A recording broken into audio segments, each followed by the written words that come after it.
نحمده ونستعينه ونستغفره ونستهديه ونعوذ بالله من شرور أنفسنا ومن سيئات أعمالنا.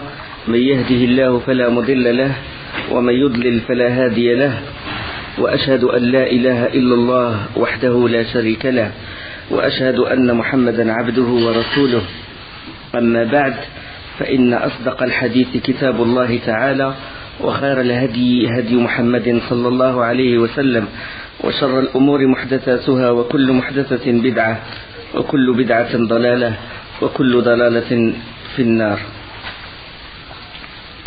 La dernière chose qu'on a dite la semaine dernière, c'est le repentir d'Allah sur Ka'b ibn Malik, Hilal ibn Umayya et Mirara ibn Rabi', les retardataires, ceux qui n'ont pas participé à la bataille de Tabouk, et que le prophète sallallahu alayhi wa sallam les a écartés. C'est-à-dire, il a recommandé aux compagnons de ne pas leur adresser la parole, ce qu'on appelle le hajr. D'accord? Et on a dit que le prophète sallallahu alayhi wa sallam, il a appliqué ceci, il l'a appliqué durant l'année 9 de l'Hégire, parce que la communauté musulmane s'est agrandie. Et donc, celui qui désobéit au prophète sallallahu alayhi wa sallam ou qui fait un acte répréhensible, l'une des méthodes pour qu'il revienne à Allah, c'est de l'écarter. Mais il a fait ça quand? Il a fait ça quand la communauté musulmane, comme j'ai dit, s'est agrandie. D'accord? Quand l'islam s'est propagé dans la péninsule arabique, quand la fraternité entre les musulmans s'est renforcée, il a utilisé cette méthode. Et il ne l'a pas utilisée durant la bataille. Il n'a rien reproché à ceux qui n'ont pas participé à la bataille de Uhud, ni les autres batailles d'avant. Pourquoi? Parce que les musulmans étaient minoritaires. D'accord? C'est quand on est majoritaire qu'on écarte quelqu'un. C'est une façon de da'wah. D'accord? Quand toute la mosquée, il n'y a que les gens de la sunna, il applique la sunna comme il faut, et que quelqu'un, il ramène une innovation. Il innove. Puisque la majorité des gens de la mosquée, ils sont tous de la sunna, ils peuvent utiliser cette méthode. Mais quand la personne, il est tout seul, le pauvre, il applique la sunna, et que toute la mosquée il est dans l'innovation, il va dire, je vais appliquer ça, je vais faire le hajr, je vais m'écarter d'eux. Il ne va faire du mal qu'à lui-même. D'accord? Donc c'est ça, on déduit de la sira du prophète sallallahu alayhi wa sallam comment on applique telle règle, comment on applique telle règle. D'accord? Il a accepté, Allah subhanahu wa ta'ala, il a accepté le repentir des deux Badris, Hilal ibn Umayya et Mirara ibn Rabi' et de Ka'b ibn Malik radiyallahu anhu. يقول الله سبحانه وتعالى: لقد تاب الله على النبي والمهاجرين والأنصار الذين اتبعوه في ساعة العسرة من بعد ما كاد يزيغ قلوب فريق منهم ثم تاب عليهم إنه بهم رؤوف رحيم. Allah a accueilli le repentir du prophète, celui des émigrés et des auxiliaires qui l'ont suivi à un moment difficile. On a dit à un moment difficile, ça veut dire Sa'at al-Usra, ça veut dire la bataille de Tabouk. Il y avait la chaleur, il y avait le manque de provisions, et il y avait aussi beaucoup de tentations parce qu'ils attendaient la récolte des fruits. Et au moment où ils attendaient, le prophète sallam, il a décidé d'emmener, de se diriger vers les Romains pour les combattre. Donc, Sa'at al-Usra, qui l'ont suivi à un moment difficile. Donc c'est mise à l'épreuve. La suite des versets: après que les cœurs d'un groupe d'entre eux étaient sur le point de dévier. Puis il accueillit le repentir, car il est compatissant et miséricordieux à leur égard. إنه بهم رؤوف رحيم. La suite: وعلى الثلاثة الذين خلفوا حتى إذا ضاقت عليهم الأرض بما رحبت وضاقت عليهم أنفسهم وظنوا أن لا ملجأ من الله إلا إليه ثم تاب عليهم ليتوبوا إن الله هو التواب الرحيم. Et il a accueilli le repentir des trois qui étaient restés à l'arrière. Qui? Ka'b ibn Malik, Hilal ibn Umayya et Mirara ibn Rabi'. D'accord? Les trois vrais croyants qui étaient véridiques et qui sont allés voir le prophète sallallahu alayhi wa sallam, ils ont dit: nous n'avons aucune excuse. Les hypocrites, ils cherchaient les excuses. Ils viennent, ils donnent des excuses. Le prophète sallallahu alayhi wa sallam, il juge l'extérieur, il les a excusés. il a accepté leur prétexte. Mais Ka'b ibn Malik, Hilal ibn Umayya, Mirara ibn Rabi', ils ont dit envoyé d'Allah, nous n'avions aucune excuse. Voilà, on était tentés, c'était la baisse de foi, c'était manque de volonté qui, sinon on n'a pas d'excuse. Et ces trois-là ont été écartés. Et Allah subhanahu wa ta'ala, après 50 jours d'écartement, d'isolement, Allah, il révéla à leur propos ce verset-là. Et il a accueilli des trois qui étaient, le repentir des trois qui étaient restés à l'arrière, si bien que toute vaste qu'elle fût, la terre leur paraissait exiguë. Ils se sentaient à l'étroit. حتى إذا ضاقت عليهم الأرض بما رحبت ثم ضاقت عليهم أنفسهم. Ils se sentaient à l'étroit dans leur propre personne. Ils pensaient qu'il n'y avait d'autre refuge d'Allah qu'auprès de lui. وظنوا أن لا ملجأ من الله إلا إليه ثم تاب عليهم ليتوبوا. Puis l'agréa le repentir pour qu'ils reviennent à lui, car Allah est l'accueillant repentir, le miséricordieux. Après le verset qui vient après, Ya ayyuhalladhina amanu taqullaha wa kunu ma'as sadiqin. Oh, vous qui croyez, craignez Allah et soyez avec les véridiques. Ça veut dire que les hypocrites n'étaient pas véridiques. Voilà, ces gens-là étaient véridiques et Allah subhanahu wa ta'ala, il a accueilli leur repentir. D'accord? Il a accueilli leur repentir. Ka'b ibn Malik, il a dit, je connais pas, jusqu'à ce jour, je ne connais pas un musulman qui a été récompensé que moi, par Allah subhanahu wa ta'ala, par son repentir. Des fois, le repentir, le péché, et le repentir du péché, il te pousse à être plus fort encore. Il est mieux qu'une obéissance qui ramène l'ostentation et l'orgueil. D'accord, comme disent les salafs. Un péché qui te pousse à être humilié devant Allah subhanahu wa ta'ala est mieux qu'une obéissance qui ne ramène que l'ostentation et l'orgueil. Parce que, comme a dit Ibn al-Qayyim, que le repentir c'est une guérison. Des fois quand on se repent d'un péché, on devient encore plus fort. Notre foi il est encore plus fort. Et quand on se rappelle de ce péché-là, on a une certaine pudeur. Et on se dit, si jamais ce péché-là ne tombe même pas dans l'idée de faire ce péché-là, juste le fait d'y penser, ça fait mal. Donc c'est un vrai repentir, ça. Alhamdulillah. Pour quelqu'un dont le repentir il le pousse à une volonté, à une augmentation de la foi, il est mieux qu'une obéissance qui ne ramène que l'orgueil. Il a dit, je n'ai jamais reçu d'Allah une plus grande grâce depuis qu'il m'a guidé à l'islam. Et il a dit une chose, il a dit, jamais je ne mentirai. Allah m'a sauvé par ma sincérité, jamais, Inch'Allah, il a dit, Inch'Allah, jamais je ne dirai de mensonge. Radiyallahu anhu. Le hadith, comme on a dit, rapporté par Al-Bukhari, 4418, et par l'imam Muslim, 2769, et par les autres, Abu Daoud, l'imam Ahmed, Nasa'i, Abdul Razzaq, ou Ibn Abi Shayba. Donc, il y a beaucoup de leçons à tirer de cet événement. C'est que, de la bataille de Tabouk, c'est qu'il est autorisé de combattre durant un mois sacré. Parce que le prophète sallam, il s'est dirigé vers Tabouk, et ça a atteint un mois sacré. Le mois de Rajab, je crois. Il est autorisé de dévoiler la destination. Le prophète sallam, il a dit, on va se diriger, on va combattre les Romains. S'il n'y a pas d'intérêt à le cacher. Parce que d'habitude, le prophète sallam, il cache sa destination. Quand il veut combattre des gens, parce qu'il a peur, les hypocrites, ils peuvent espionner, peuvent transmettre, ils peuvent avertir l'ennemi et beaucoup de choses. Il y a aussi que l'imam, s'il demande à tout le monde de se lancer au combat, ça y est, tout le monde doit combattre. Fard ayn, il devient à tout le monde obligatoire pour qu'il combatte. Et que les retardataires, ils subissent les plus grandes réprimandes. Il y a autre chose, Imam Suhaili, il a dit que le prophète sallam a sévèrement réprimandé les retardataires. Pourquoi?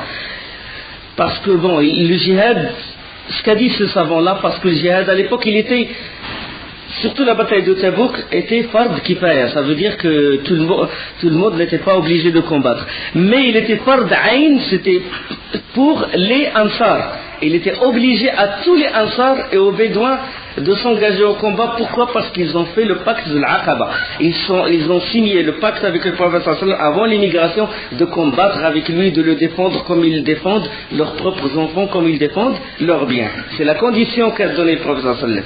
Donc c'est pour ça qu'il les a réprimandés. D'accord?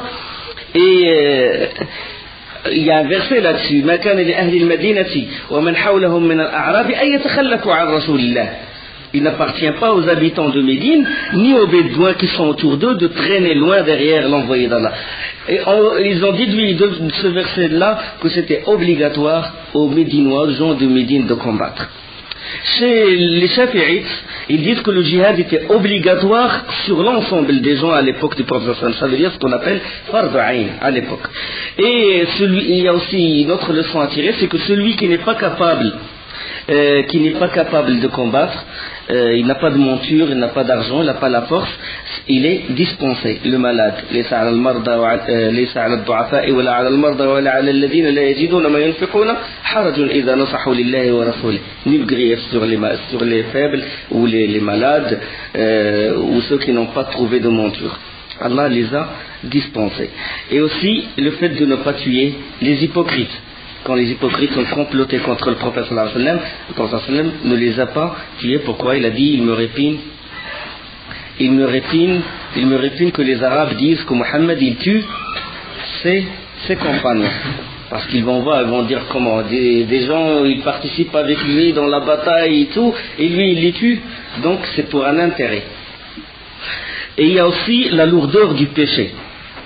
L'importance du péché. Quand le prophète sallam les a écartés 50 jours pour qu'ils sentent vraiment la lourdeur du péché, la lourdeur du fait de ne pas participer, de désobéir au prophète sallallahu alayhi wa sallam.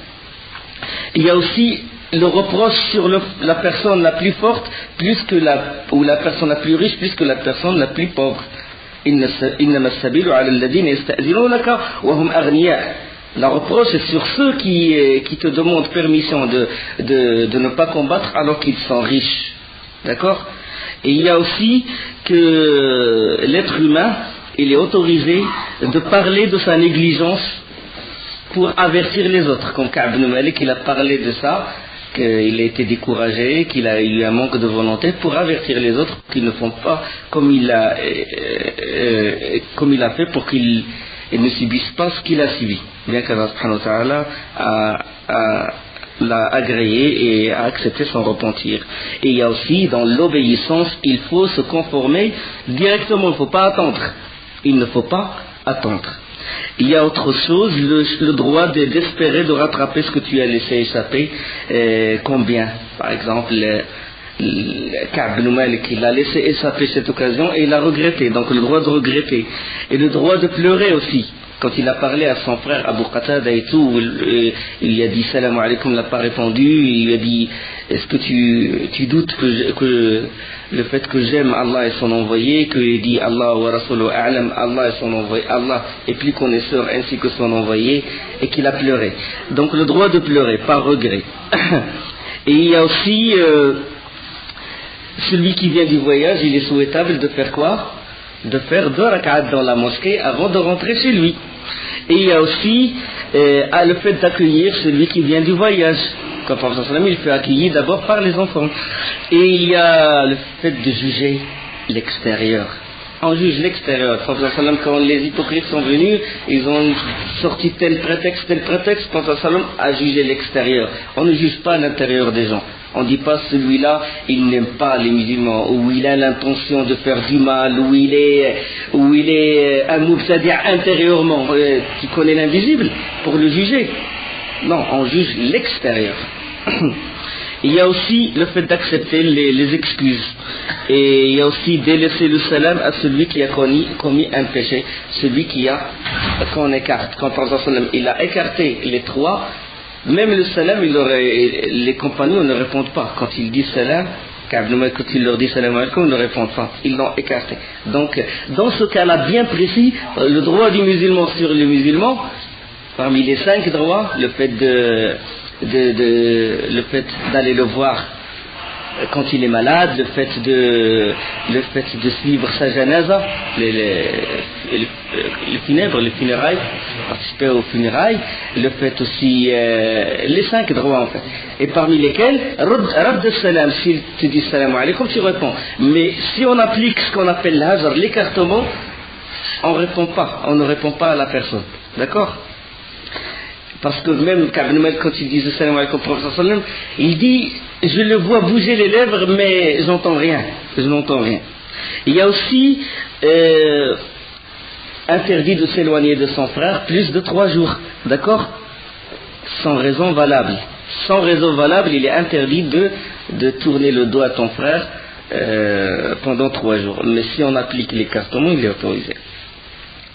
Et aussi il y a autre chose, quand on dit Allah est connaisseur et plus connaisseur ainsi que son envoyé, ce n'est pas considéré comme parole, parce que Ka'b ibn Malik, quand il a parlé à Abu Qatada, le prophète sallallahu alayhi wa sallam, il a interdit à tout compagnon de répondre à Ka'b ibn Malik.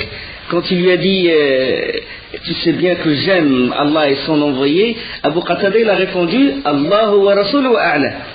Allah est plus connaisseur ainsi que son envoyé. C'est une phrase, mais ce n'est pas une réponse. Donc ça rentre pas, ça veut dire qu'Abu Qatada n'a pas désobéi au prophète sallallahu alayhi wa sallam. Il n'a pas répondu, ce n'est pas une réponse. Et il y a aussi le droit de montrer du doigt la personne écartée. Quand le roi du Rassan est venu et qu'il a dit, il a voulu accueillir Ka'b ibn Malik chez lui, il a dit je sais que ton compagnon t'a écarté et il est en froid envers toi, viens vers nous on va te récompenser et tout. Il a voulu lui donner l'asile politique, passeport diplomatique, et lui il a refusé. Dans le message il a jeté le message dans le four, parce que le roi des Rassans c'était un roi des chrétiens.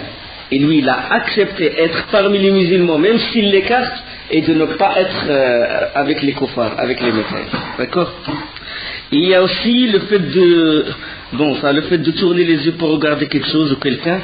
Ça n'annule pas la prière, parce que durant la prière, il le regardait comme ça.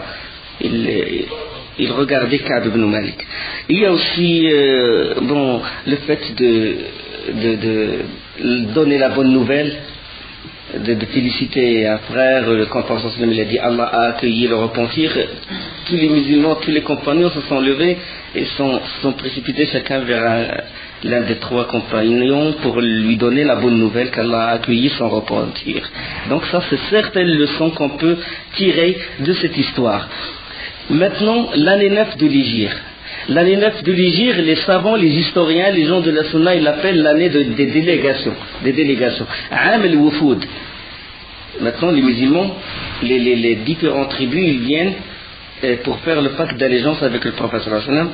Quand Allah subhanahu wa ta'ala dit إذا جاء نصر الله والفتح ورأيت الناس يدخلون في دين الله أفواجا فسبح بحمد ربك واستغفر إنه كان توابا. Lorsque vint le secours d'Allah ainsi que la victoire et que tu vois les gens entrer en foule dans la religion d'Allah, alors par la louange célèbre la gloire de ton Seigneur et implore son pardon, car c'est lui le grand accueillant du repentir.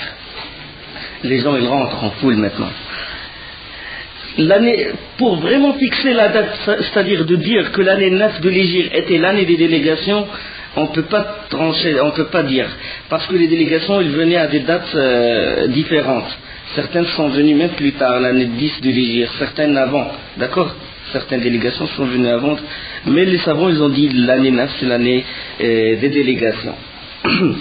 Donc après le retour du prophète sallallahu alayhi wa sallam de Tabouk, au mois de Ramadan, une délégation de Taqif, il vint le voir. Rappelez-vous, lors du siège de Taqif, quand les compagnons ils ont dit au prophète sallallahu alayhi wa sallam invoque Allah contre Taqif, ils nous ont blessés, ils ont fait beaucoup de mal. Le prophète sallallahu alayhi wa sallam, qu'est-ce qu'il a dit? Oh Seigneur Allah, guide les Taqif et amène-les à nous. La délégation, les gens de Taqif, qu'est-ce qui s'est passé après? Ils se voyaient s'erner de partout. Quand Malik ibn Auf, qui était à leur tête, il est rentré en islam. Il a embrassé l'islam et lui, il a commencé à combattre les Saqif, sa propre tribu, et il commença à la contraindre pour rentrer en islam. Et les Saqif, ils se retrouvèrent bloqués, cernés par toutes les tribus environnantes, et toutes les tribus sont rentrées en islam sauf eux. Donc ils étaient obligés de se soumettre. Tous leurs biens, ils ne peuvent pas aller voyager tranquillement, ils étaient cernés de partout. Et ils ont décidé d'aller voir le prophète sallallahu alayhi wa sallam.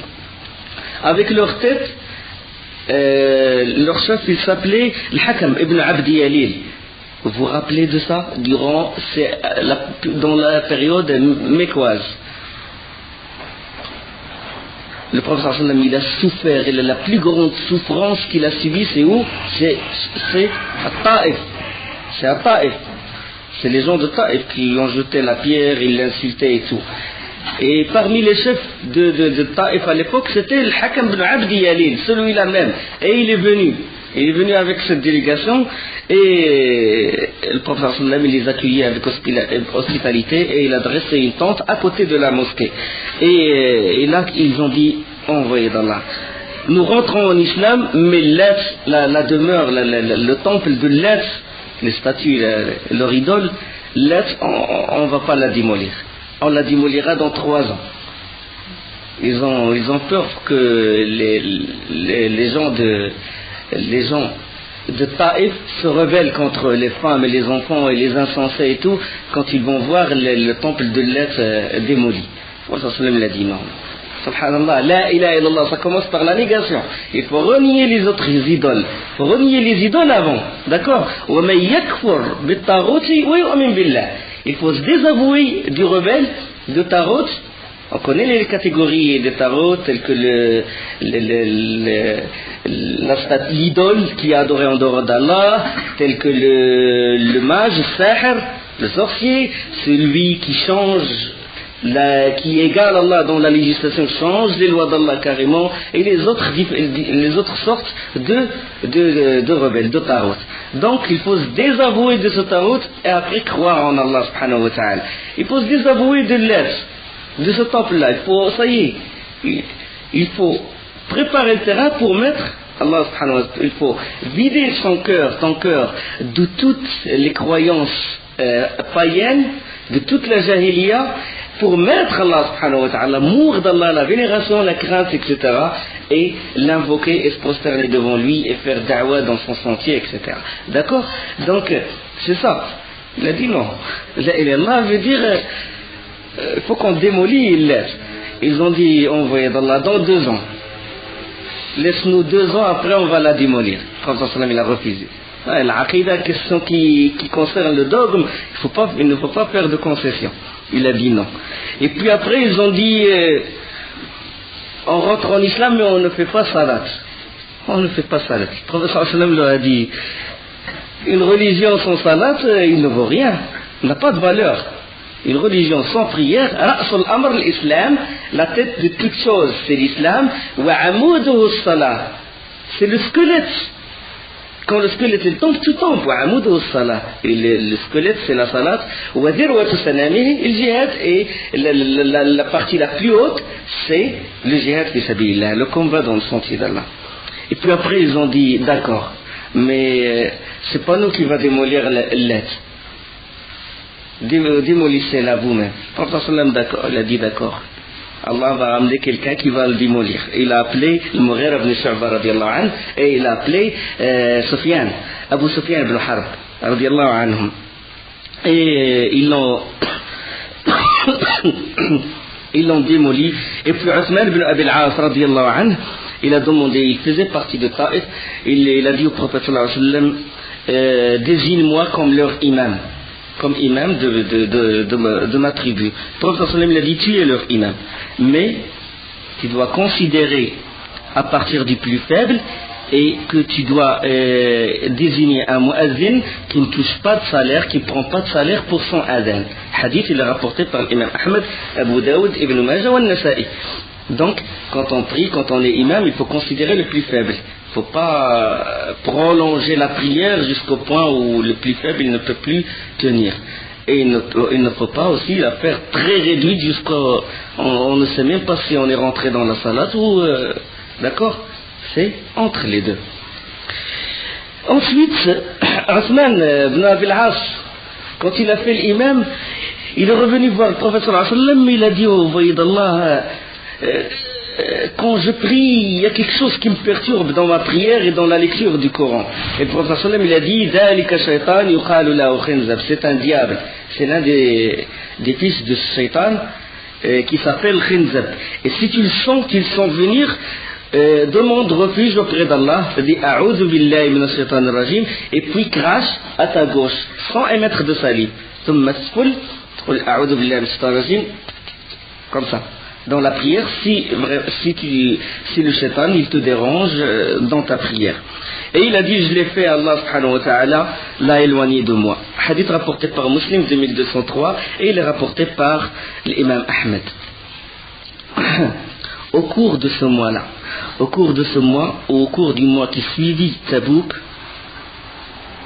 Abdullah ibn Ubay ibn Saloul est tombé malade. La tête des hypocrites. La tête des hypocrites. Plein de remords, plein de répit. Quand il a vu que la communauté musulmane elle s'agrandit, il est tombé malade. Et le prophète sallam, en compagnie de Osama ibn Zayd radiyallahu anhu, il vint le voir. Il est allé le voir, lui rendre visite. Juge l'extérieur, qu'il est musulman et qu'on doit rendre visite à un musulman. Et il lui a parlé, sallallahu alayhi wa sallam, il lui a dit, je t'ai déconseillé d'aimer les juifs. Je t'ai déjà déconseillé le fait d'aimer les juifs. Toi tu aimes les juifs et ce n'est pas bien. Et Abdullah ibn Ubay il a répondu, il a dit As'ad ibn Zurara, il les détestait ça, et il est mort quand même. Ça ne lui a servi à rien. Il a voulu dire que détester les juifs ou les aimer, ça ne change rien du tout. Ça ne peut pas épargner un mal et ça ne peut pas ramener un profit. La vision d'un hypocrite, aveugle du cœur. Il ne voit pas que le fait de détester les juifs, ça te rapproche d'Allah subhanahu wa ta'ala. Et de les aimer, ça t'éloigne d'Allah subhanahu wa ta'ala. أَيَّ الَّذِينَ آمَنُوا لَا تَتَّخِذُوا الْيَهُودَ وَالنَّصَارَى أَوْلِيَاءَ بَعْضُهُمْ أَوْلِيَاءُ بَعْضٍ. Ô vous qui croyez, ne prenez pas les juifs et les chrétiens comme alliés. بعضهم أولياء بعض, les uns des autres sont des alliés. ومن يتولهم منكم, et celui qui les prend comme alliés, فإنه منهم, il fera partie d'eux. إن الله لا يهدي القوم الظالمين, Allah ne guide pas les gens injustes. D'accord? Mais Allah a aveuglé cet hypocrite-là. Donc ça c'est selon Osama radiallahu anhu, hadith rapporté comme je dis. Non, je l'ai pas dit. Par Ibn Majah, hadith 3548. Selon Tabari, et dans Musannaf Abd al-Razzaq, c'est le hadith de Abu Qatada, que le prophète sallallahu alayhi wa sallam, il a dit à Abdullah ibn Ubay, ça c'est une autre version, que l'amour des juifs t'a fait perdre. Et Abdullah ibn Ubay, il a dit envoyé d'Allah, je t'ai convoqué pas pour me blâmer, mais pour demander le pardon d'Allah sur moi. Et quand il est mort, Abdullah ibn Abdillah ibn Ubay, le fils des têtes des hypocrites, le fils, c'est l'un des grands compagnons. Subhanallah, Abdullah ibn Ubay ibn Saloul, c'est l'un des plus grands ennemis d'Islam, la tête des hypocrites, et son fils, c'est l'un des plus grands compagnons, les plus proches compagnons du prophète sallallahu alayhi wa sallam. Il va voir le prophète sallallahu alayhi wa sallam. Il lui dit, envoyé d'Allah, Ibn Ubay est mort. Ibn Ubay est mort, donne-moi ton vêtement pour que je le mette dans son linceul, c'est-à-dire que je l'utilise comme un linceul, qu'il le porte. Peut-être il recevra moins de châtiment s'il porte ton vêtement. Il a dit ça au prophète sallallahu alayhi wa sallam. Et le prophète sallallahu alayhi wa sallam, il a enlevé son qamis et il lui a donné le qamis. Il a dit, tiens, bien qu'il a fait tout ça il a fait beaucoup de choses contre le prophète sallallahu alayhi wa sallam. Et durant la sira, vous avez remarqué combien de complots, combien de choses il a fait contre le prophète sallallahu alayhi wa sallam. Et malgré ça, le prophète sallallahu alayhi wa sallam, il a enlevé son qamis et lui a dit, donne-lui son qamis. Mets-le ce qamis là. Sallallahu alayhi wa sallam. Le hadith est rapporté par Abu Daoud 3094 par Ibn Ishaq.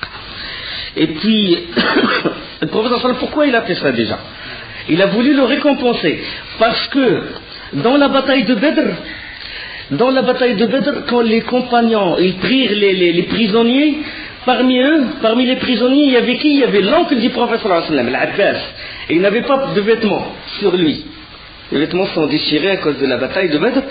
Et le prophète sallallahu alayhi wa sallam, il a cherché un vêtement qui convient à sa taille, et il n'a pas trouvé. Et il n'a trouvé que le vêtement d'Abdullah ibn Ubay.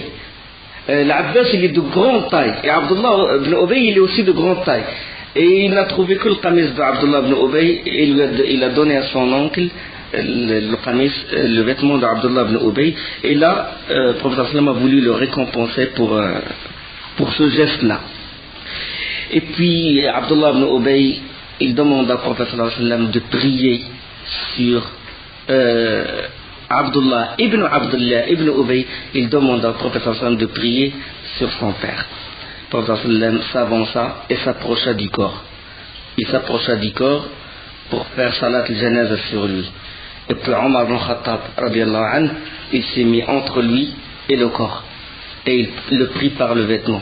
Il a saisi le prophète sallallahu alayhi wa sallam par le vêtement. Il a dit, envoyé d'Allah, tu pries sur Abdullah ibn Ubay? Tu pries sur Abdullah ibn Ubay alors qu'il a fait ça, il a commencé à énumérer des choses. C'est lui qui a propagé la diffamation sur Aïcha. Il a accusé d'adultère. C'est lui qui a demandé à Bani Nadir de résister. C'est lui qui a fait ça. C'est lui qui t'a fait défection dans la bataille de Uhud. Il a commencé à énumérer des choses. Et c'est lui qui a dit que le plus fort et le plus puissant va faire sortir le plus faible. Quand on arrive à Médine, comme c'est évoqué dans Surat al-Munafiqun. C'est lui qui a dit ça, et le prophète sallallahu alayhi wa sallam, il a dit, écarte-toi de moi, Omar, écarte-toi. Et ça c'est dans le hadith de Bukhari. Dans le hadith de Bukhari. Dans un autre hadith, Omar ibn Khattab, il a dit, envoyé d'Allah, tu pries sur lui alors que Allah t'a déconseillé de prier sur les hypocrites.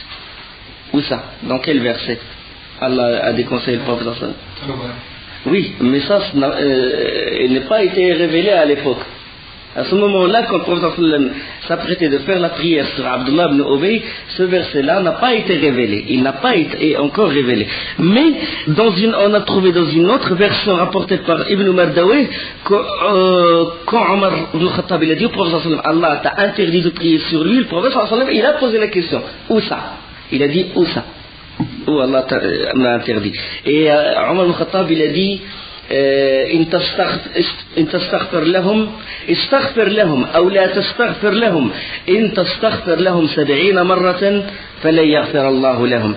Que tu demandes pardon pour eux ou que tu ne le demandes pas, si tu demandes pardon pour eux 70 fois, Allah ne leur pardonnera point.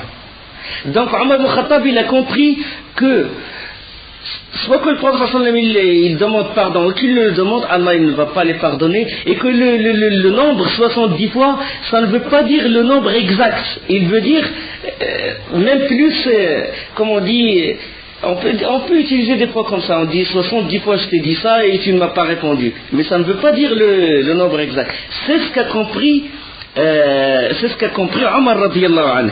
Mais le prophète sallallahu alayhi wa sallam il a dit quoi? Il a dit, Allah m'a donné le choix, istaghfir lahum ou la tastaghfir lahum. Il a pris le verset du bon côté. Subhanallah, il a pris le verset du bon côté pour prier quand même sur Abdullah ibn Ubay. Et il a dit une chose, il a dit, Allah m'a donné le choix, que tu pries sur eux, que tu demandes pardon, que tu ne le demandes pas. J'ai pris le choix d'invoquer le pardon d'Allah sur eux. Et 70 fois, je vais ajouter sur 70 fois. Si je sais que Allah va les pardonner après 70 fois, plus que je vais demander le pardon d'Allah sur eux, plus que 70 fois. Sallallahu alayhi wa sallam. Miséricorde du prophète sallallahu alayhi wa sallam. Et Omar, malgré tout, fermeté de Omar, la rudesse contre les hypocrites, il a dit, c'est un hypocrite. Innahu munafiq ya Rasulullah. Innahu munafiq. Le prophète sallallahu alayhi wa sallam quand même, il pria sur lui. Il pria sur lui, et peu de temps après, juste après la prière, il reçut la révélation qui confirme la position de Omar radiyallahu anhu. ولا تصلي على أحد منهم مات أبدا ولا تقم على قبره. ولا تصلي على أحد, il ne fait jamais la salat sur l'un d'entre eux qui meurt et ne te tient pas debout auprès de sa tombe. ذلك بأنهم كفروا بالله ورسوله والله لا يهدي القوم الفاسقين, parce qu'ils n'ont pas cru en Allah et en son envoyé et ils sont morts tout en étant pervers. Fasiqin dans ce verset veut dire kafirin. D'accord? Parce que le terme on l'explique dans son contexte, dans le verset où il se trouve. D'accord? Ça c'est dans toujours Surat Tawbah, c'est ça le verset. Voilà, salli ala ahadin minhum mata abada, dans le verset 84 de Surat Tawbah. Le mois de Ramadan maintenant est passé, le mois de Shawwal, et on est à Dhul Qa'dah. Et le prophète sallam il chargea Abu Bakr Siddiq de présider le pèlerinage. Il le chargea de présider le pèlerinage. Version rapportée par le Hafiz ibn Hajar ou ibn Sa'd avec un bon isnad. Et Abu Bakr quitta Médine et il se rapprocha de Dhul Hulayfa. Il n'a fait que quelques kilomètres que le prophète sallam il reçut la révélation, une révélation qu'il était important de communiquer. Des versets, il a trouvé que c'est très important de communiquer ces versets-là à Abu Bakr. Et de les communiquer non seulement à Abu Bakr, mais à tous les pèlerins de la Mecque.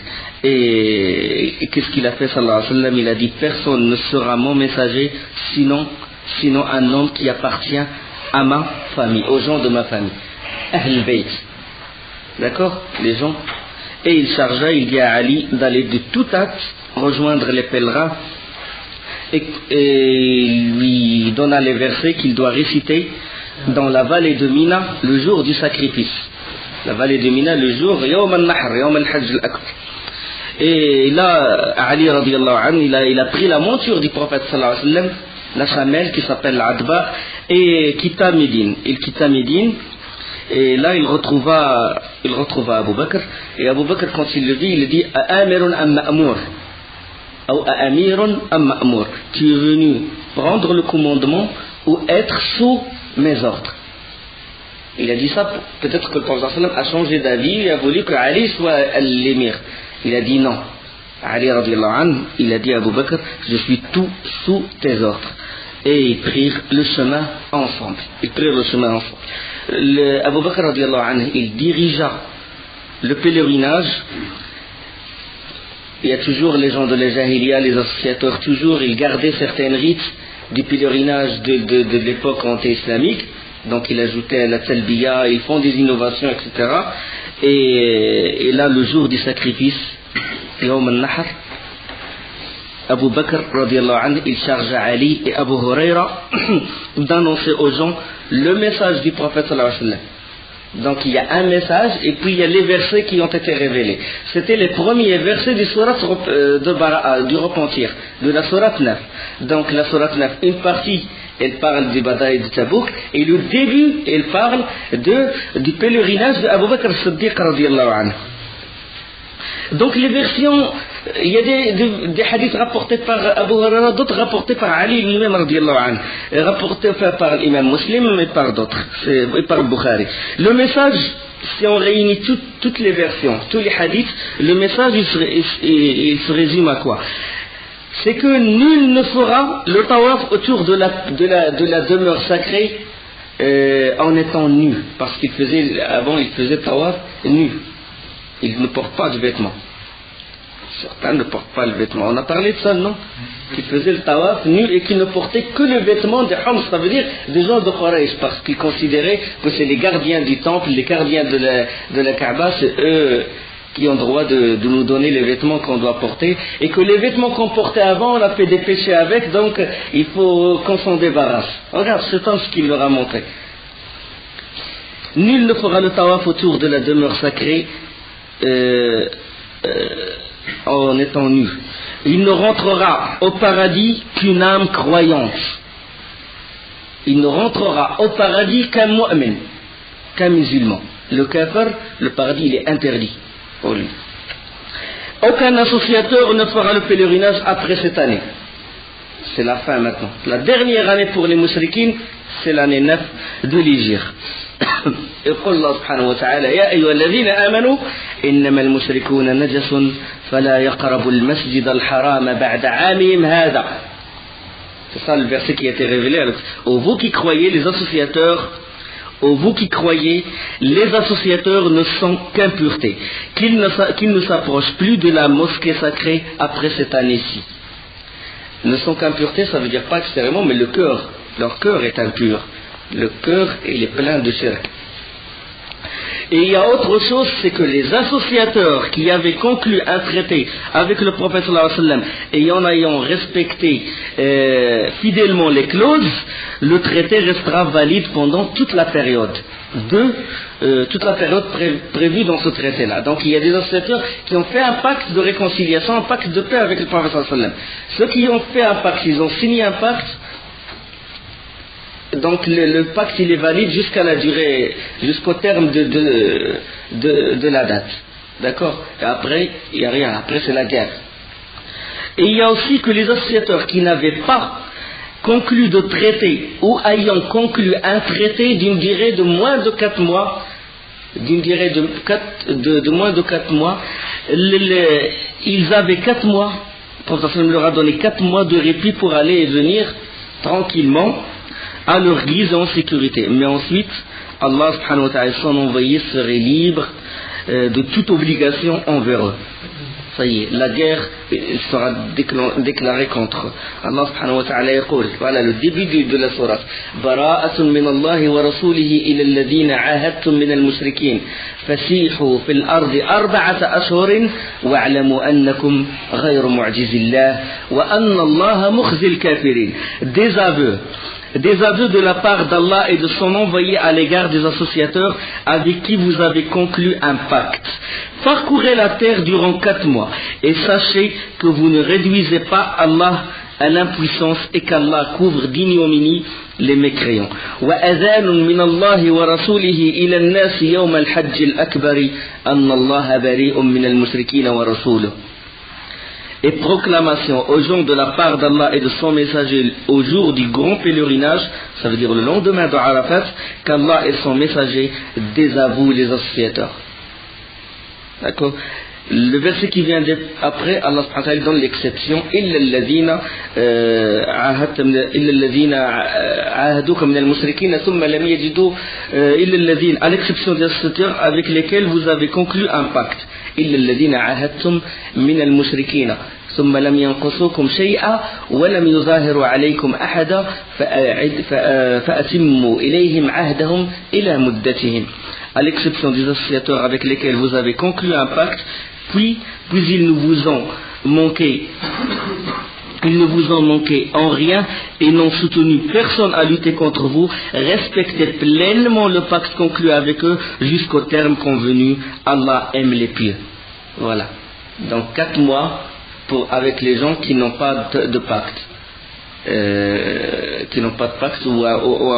Ou ils ont un pacte d'une durée de moins de 4 mois. D'accord?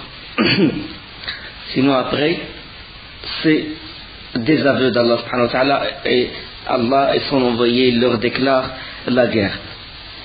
Donc ça, c'était les versets qui étaient révélés à cette occasion-là. Ouais, Inch'Allah, la suite قريبا بإذن الله. وسبحانك اللهم وبحمدك أشهد أن لا إله إلا أنت أستغفرك وأتوب إليك.